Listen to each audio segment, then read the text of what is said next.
Hello everyone and welcome to Jurassic World Evolution 2. Welcome to another Jurassic World Evolution 2 speed build. You're not gonna crash this time?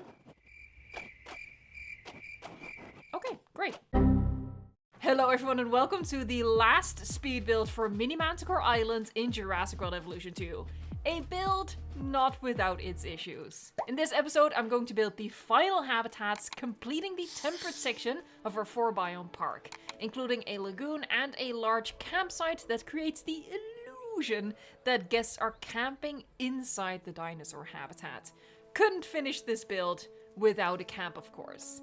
As you're watching this speed build, I'm going to be talking about the build, I'm going to be talking about the issues that I had during this build, and we're going to get hyped for the tour, because at this point, while I'm recording, Mini Manticore Island is done. So if you don't want to miss out on the tour, if you don't want to miss out on any creative builds or the latest news on the game, consider subscribing to the channel. And at the beginning of the end of Mini Manticore Island, we're building this lagoon that sort of embraces a teeny tiny aviary. Now I placed a lagoon in the aviary just, in between recordings because it was really just a case of trial and error, figuring out which positioning and shape and orientation that I liked. And I settled on this so that from the entrance section, the guest plaza where our guests first arrive, they look down into this lagoon, which I thought was pretty cool.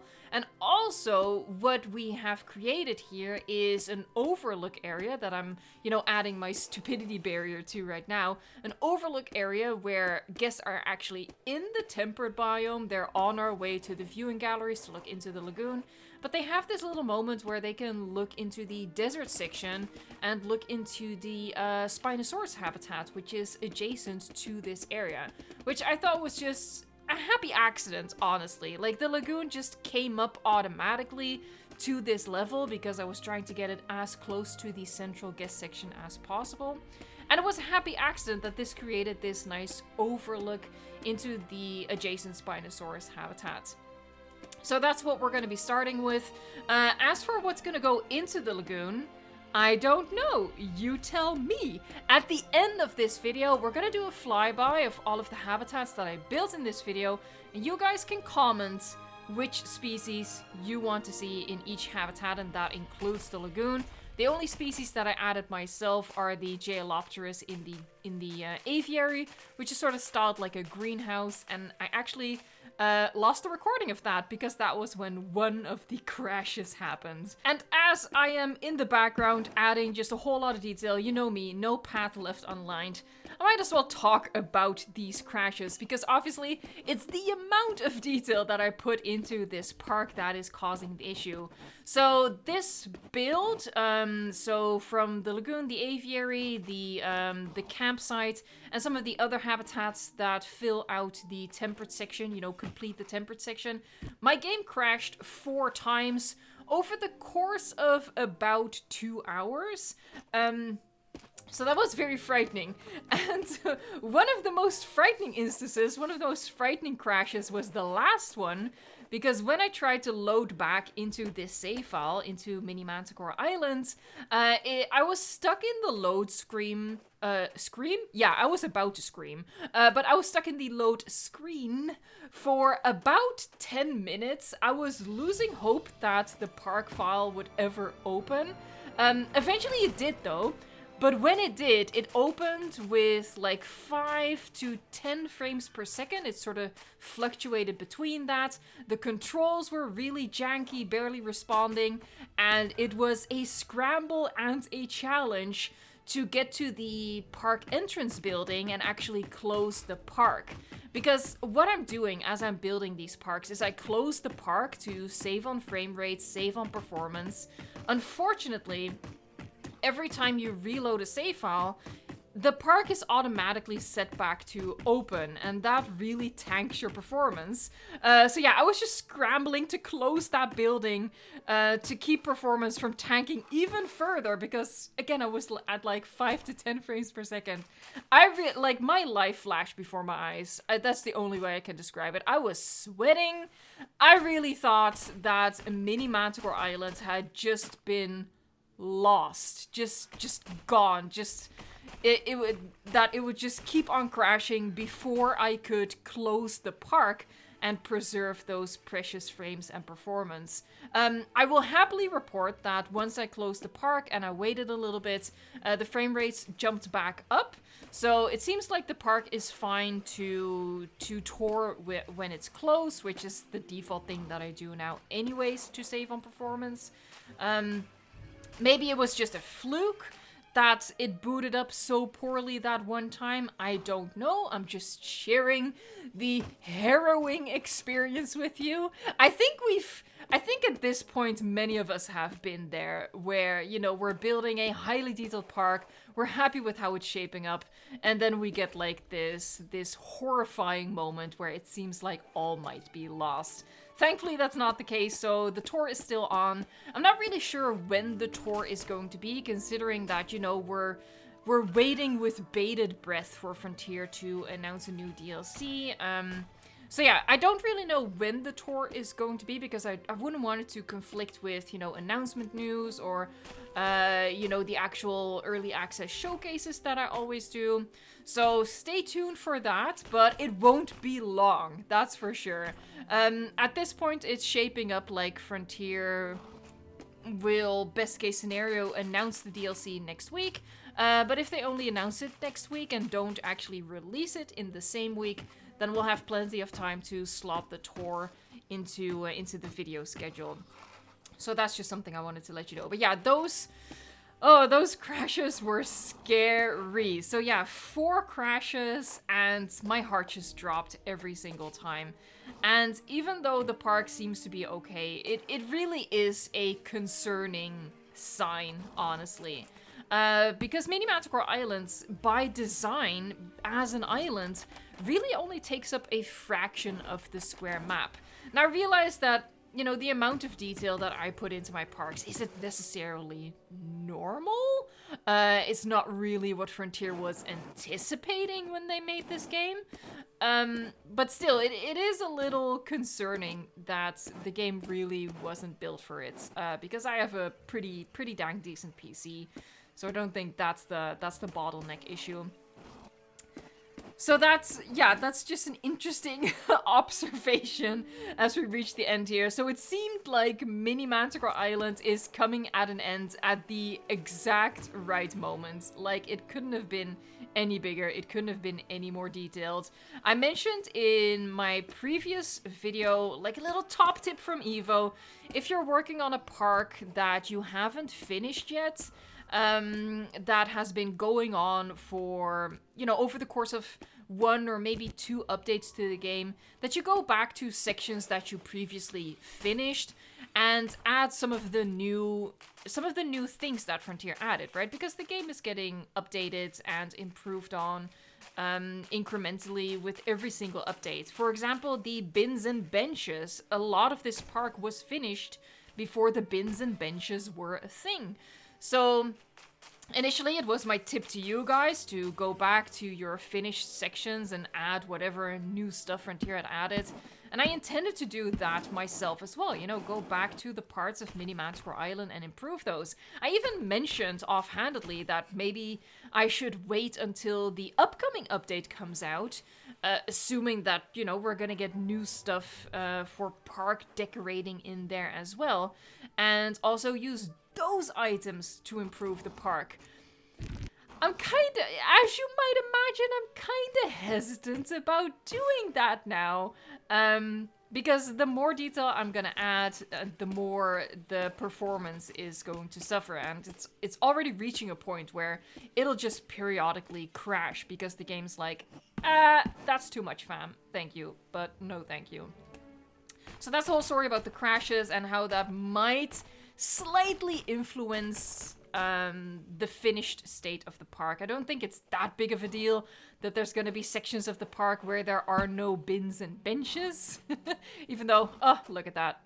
I do really love my benches. But yeah, that's just one of the things that we have to contend with as Jurassic World Evolution 2 players. That sometimes our our own creativity goes beyond the capabilities of the game. It's kind of just a sad reality. And as I was rambling on, I finished the Lagoon section, and I'm gonna be moving on to what's going to be our campsite. And let me count 3 habitats as well, just not themed, sort of filler habitats, just sort of like, okay, well, I have this awkwardly shaped space left. I'm gonna turn that into a habitat. But now we're starting work on the most exciting habitat of this video, I think, and that's the abandoned campsite. The 3 circles that I put down with the snow terrain paint are just like gonna be the 3 campsites, like 3 individual campsites. And you know that I like drawing out shapes beforehand to give myself a bit of a guideline. So yeah, that just helped me visualize where the 3 circular campsites would go.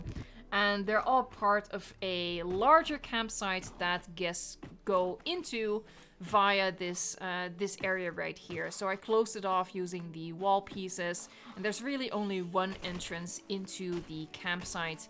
And then there's gonna be 3 sets of tents surrounding a fireplace and all of that stuff. So yeah, we're gonna be working on the illusion habitat. And the idea here was, and you already saw me put it down, the invisible fencing is, and the awkward shape of the invisible fencing, how it lines along what's gonna be the campsites, creates the illusion that guests are actually inside the habitat, when in reality the invisible fencing separates the people from the dinosaur that are gonna go into the habitat, which I thought was pretty cool. It adds, another type of attraction, using air quotes there, to your park. And this idea came from one of the comments, as so many ideas in this entire park building series have come from you guys' amazing suggestions in comments.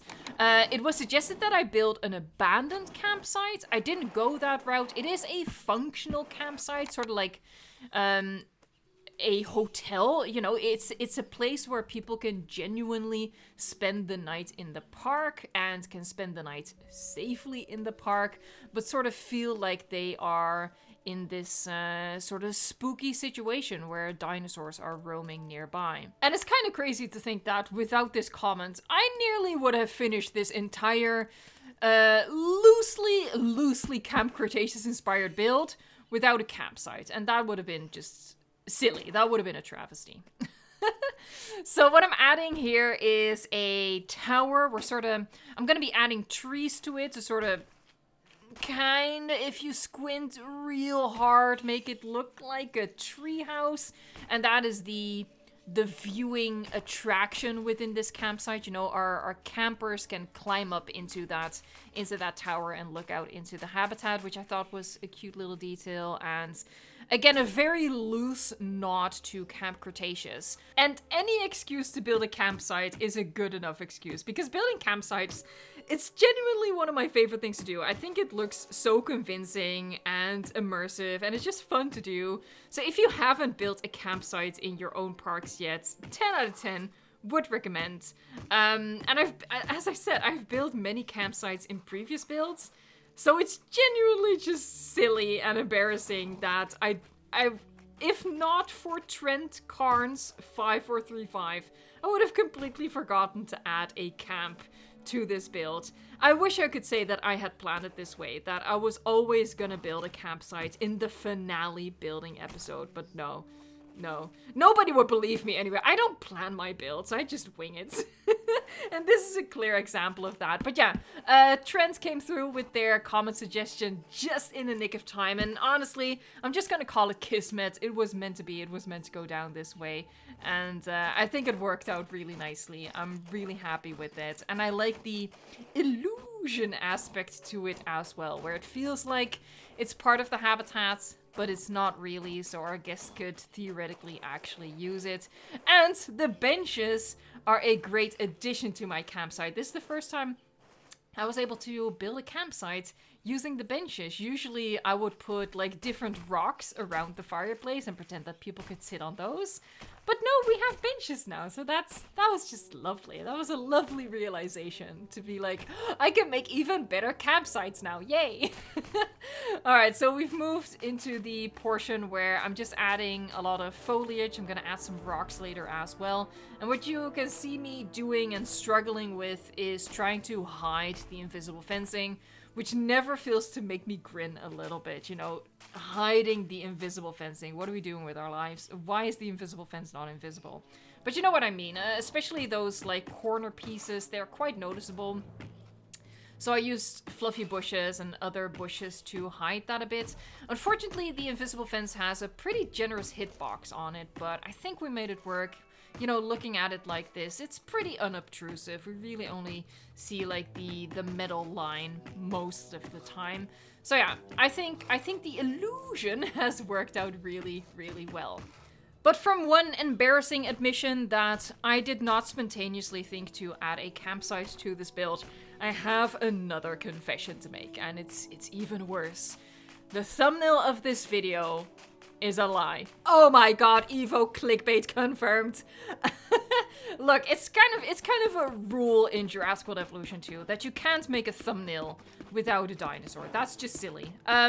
So I chucked Monlophosaurus into this area to get like a nice thumbnail picture to, you know, give you an idea of what is gonna be included in this video. But what is not gonna be in this video is Monlophosaurus, because the idea I had here was that I would just build the exhibits, do my thing, and I would let you guys watch the video, see the finished results, you know, see what we have to work with, and then decide which dinosaurs you want to see in those habitats. So that's what we're gonna do. Stick around to the end of the video to get like a little bit of a showcase of what I've built, so you can give an informed suggestion of which dinosaur you want to see in each of the habitats. Now, if you want to see Monlophosaurus in this habitat, you could totally suggest that.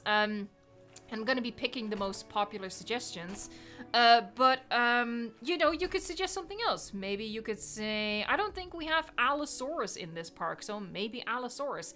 Maybe something completely different that you want to see in this habitat. I'm gonna leave all of that up to you, but do please wait until the end of the video so you know exactly which habitats we have on offer here, and so you know how to make a correct suggestion, you know, what to call the habitats when you are making your dinosaur suggestions. And the reason that I figured we would do it that way is because if you watch my taiga biome video, when we finished the taiga biome of Mini Manticore Island, all of those habitats that I built there, I built the habitats first, and then I went through your guys' comments and picked the dinosaurs, which is probably different from how most people would approach building a dinosaur park. You guys probably pick a dinosaur first and then build the habitat. But because it was all about filling in the spaces we had left, I took the reverse approach. I just made the habitats in a way that I felt looked pretty and optimized the space we had left. And then I would do the exact same thing. I would select the species afterwards. But instead of going back to previous comments that you guys left, we're gonna switch it up a little bit. And this time around, you guys will be picking the species at the end of this video. So yeah, that is why you are not gonna see a Monlophosaurus in this video. I apologize. I will sit in the corner of shame right now. I'm sorry. But yeah, it's kind of like a rule. You can't have a thumbnail without a dinosaur, right? That's kind of silly. It's a dinosaur game. This is not a Path and Planters game, Evo. Evo, pay attention. This is not a Path and Planter game. It's a dinosaur game. But I entrust you guys with the dinosaur selection. So I finished the campsite build and I'm moving on to the next habitat. I did want to add some amenities here as well, just because there haven't been amenities for quite a significant section. But this is also when we're gonna be approaching one of the crashes. Hold on, let's just wait for it to happen. It's gonna be any second now, because this is when it yeah. And there you go. My game crashed and I was like, oh, close the park. And now we can continue building. So that was one of the crashes that I just thought I'd leave in. The other times when the game crashed, I was just like, you know what? I'm out. I'm gonna take a break. But this time I was like, I'm gonna continue right away. Let me save what I've done here and move on. Thankfully, autosave in this game is pretty dang good. I only lost like 5 minutes every time that the game crashed, which is interesting actually that... Oh, that's... Hold on, am I coming to a realization here? Every time the game crashed, I lost about 5 minutes. So it's not like one time it happened a minute after autosave or 2 minutes after autosave. All 4 times it happened about 5 minutes after the most recent autosave. That's interesting. So it seemed like the park crashed when it was time for the next autosave. Alright, well, that little discovery aside, I'm just working on this habitat. I really struggled because it's an awkward shape, it's an awkward space. We have the terrain constraints, which are absolutely obnoxious. So, yeah, it was really it was really just a case of trying to work with the game, trying to work with the limitations of the game. But it turned out really fun in the end. I could have done the layout a little bit differently. I went with 2 small habitats, one on the left, one to the right of the path. I could have put the path in a different position, you know, take it along the coast or take it along the track right here and make it one larger habitat, but I didn't want to. I just wanted to have the path cut through, you know, the path of least resistance. It just felt like a nicer flow to the path that way. And you know me, I'm not opposed to small dinosaur habitats, and what's gonna go in those habitats is again up to you guys. So, you know, if you pick a small species, it's not gonna be that big of a deal.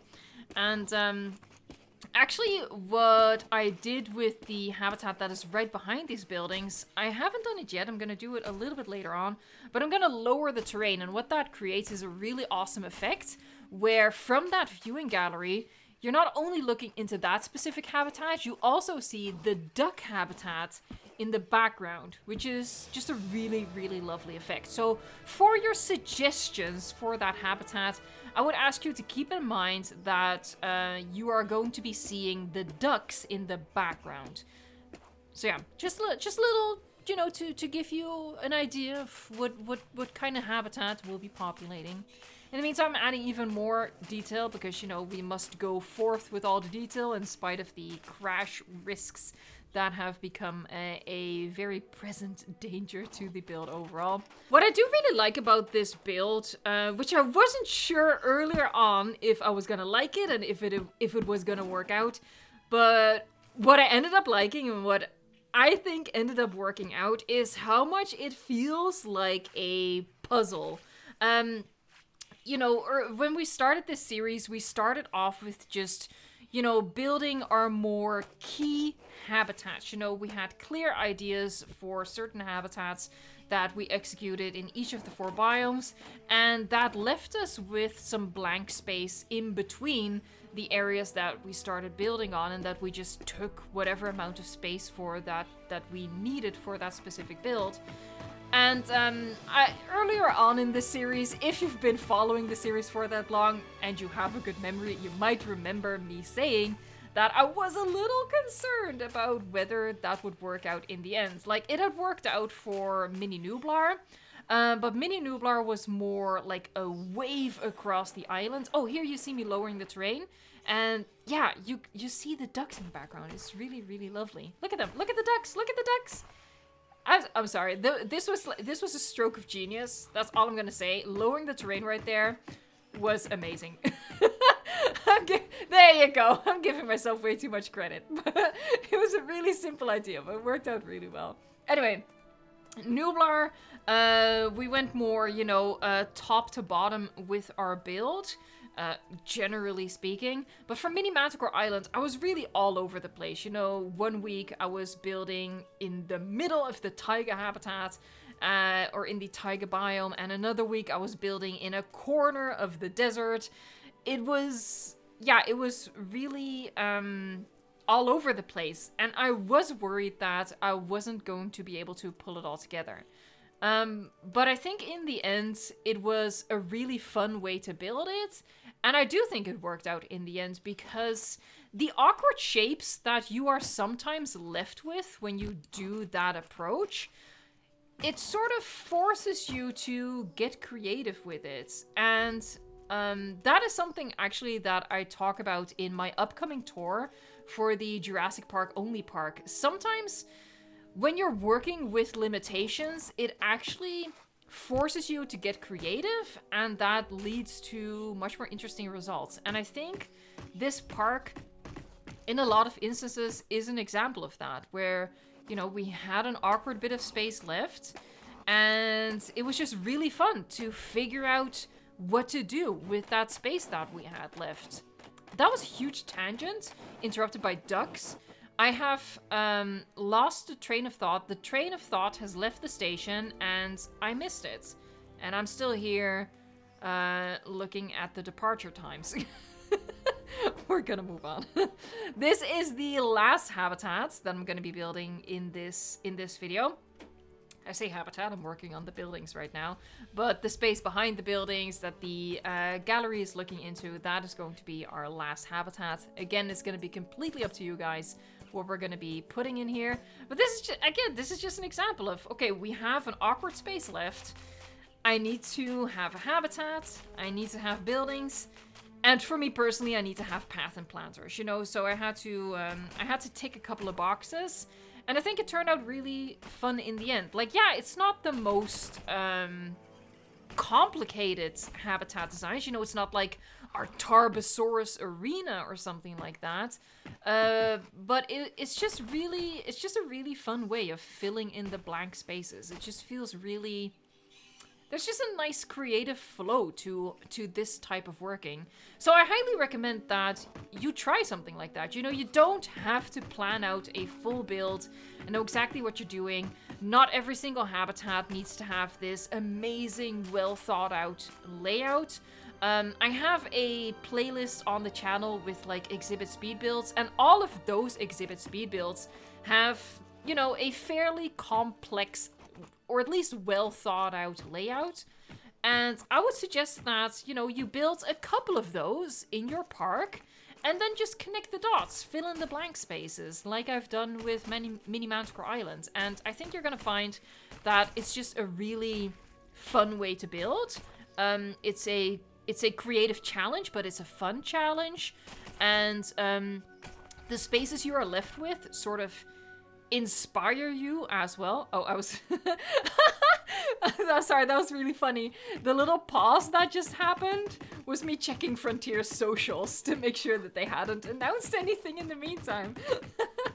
Sorry. But going back to what I was saying, I highly recommend that you just approach a park build like that. Don't psych yourself out trying to plan out everything. Make a couple of well thought out habitats. Use whatever space that you need for those habitats, and then just fill in the blanks, connect the dots, and I think you're gonna have a really enjoyable building experience. That's just a little tip from me to you, because honestly, I had a lot of fun with this park, and as we are reaching the end here, I don't know. I hesitate to say it, but I might think I like it more than Mini Nublar. Is that crazy? That might be crazy, but yeah. I think it turned out really well. I think it's going to be an awesome park to tour. I'm really excited about doing the tour. I did just finish my Jurassic Park only park tour. It's 2 hours long. You're going to be seeing that on the channel shortly. This park is probably also going to be like a 2-hour tour, I can imagine. Even though it's not as expansive as the JP only park, it is just like all these winding paths and all these corners to explore. It's gonna be a big one. It's gonna be a big one. Look at me like panic saving right there. I was so scared. This is okay. Anyway, we've reached the end here. And this is the finished result. Really happy with how it turned out. And I'm going to take you by all of the habitats.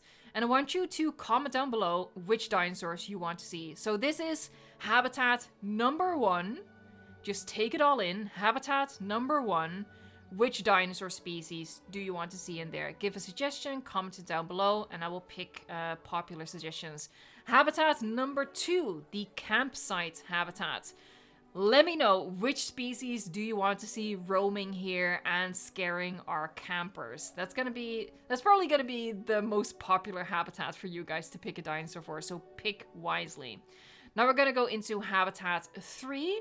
That's this one right here. It's just, you know, an open space, but I really wanted to leave the view of the habitat in the background unobstructed. Remember, the ducks are there. And this is the last habitat, habitat 4. Keep in mind that it has low fencing on one side, so actually on 2 sides. So yeah, let me know. Habitat 1, 2, 3, and 4. What do you want to see? And finally, the lagoon. Which aquatic animal do you want to see in the lagoon? In the aviary, I put the Jailopterus, but the lagoon is still free for you guys to choose what you want to see. And that concludes the final building episode for Mini Manticore Island, and you can see me flying over the park here. All of these builds over the course of many weeks, and I hope that you will tune in for the tour. Consider subscribing if you haven't subscribed yet. Thank you so much for watching, liking, subscribing, and until next time.